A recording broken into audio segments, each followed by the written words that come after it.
문재인 대통령은 요소수 공급 차질 문제와 관련해 해외 물량 확보에 총력을 다하고 있다며 지나친 불안감을 갖지 말아달라고 당부했습니다. 나아가 특정 국가에 과도하게 수입 의존하는 품목에 대해서는 면밀한 관리 체계를 구축하라고 주문했습니다. 취재기자 연결해 자세한 소식 알아보겠습니다. 나연수 기자. 네, 청와대입니다. 네, 앞서 어제 요소수 공급 차질 문제와 관련한 문 대통령의 참모회 지시사항이 전해졌었는데 오늘은 직접 언급을 했군요. 네, 그렇습니다. 문재인 대통령은 오늘 오전 국무회의를 주재하면서 요소수 공급 차질 문제가 시급한 현안이라고 말했습니다. 정부는 외교 역량을 총동원해 해외 물량 확보에 총력을 기울이고 있다며 급한 곳은 공공부문 여유분을 우선 활용하고 긴급 수급 조정 조치 등으로 수급 안정화에 만전을 기하겠다고 밝혔는데요. 지나친 불안이 시장 혼란으로 이어지는 것을 경계한 듯 이렇게 말했습니다. 들어보시죠.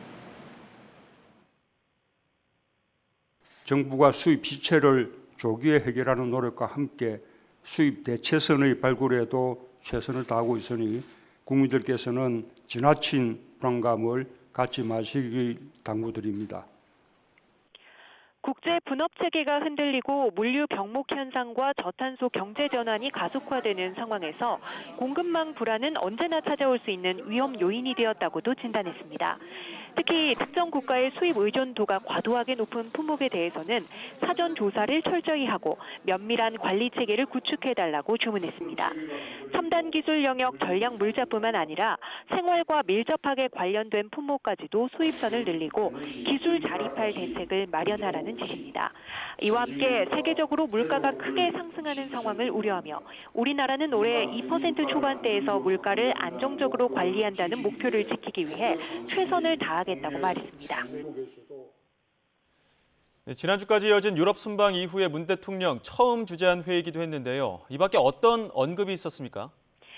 네, 문 대통령은 정확히 정부 임기가 6개월 남은 시점이라며 마지막까지 민생에 전념하며 완전한 회복에 최선을 다하겠다는 의지부터 밝혔습니다. 단계적 일상 회복이 시행되면서 국민의 일상이 활력을 되찾고 있다며 다시 뒷걸음질 치는 일이 없도록 정부가 상황 관리에 최선을 다하겠다고 말했습니다. 특히 코로나와 공존하는 이전과는 전혀 다른 일상에서 방역과 백신, 경제와 민생이 조화를 이루고 자율 속에서 더 절제하고 책임을 다해야 한다고 강조했습니다.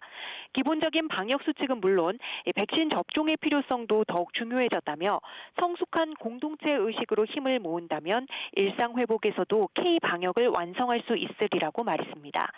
7박 9일 동안의 유럽 순방에서 한층 격상된 한국의 위상을 실감했고 한반도 평화에 대한 국제사회의 지지도 거듭 확인했다며 우리는 어느덧 세계가 인정하고 부러워하는 나라가 되었다고 자신했습니다.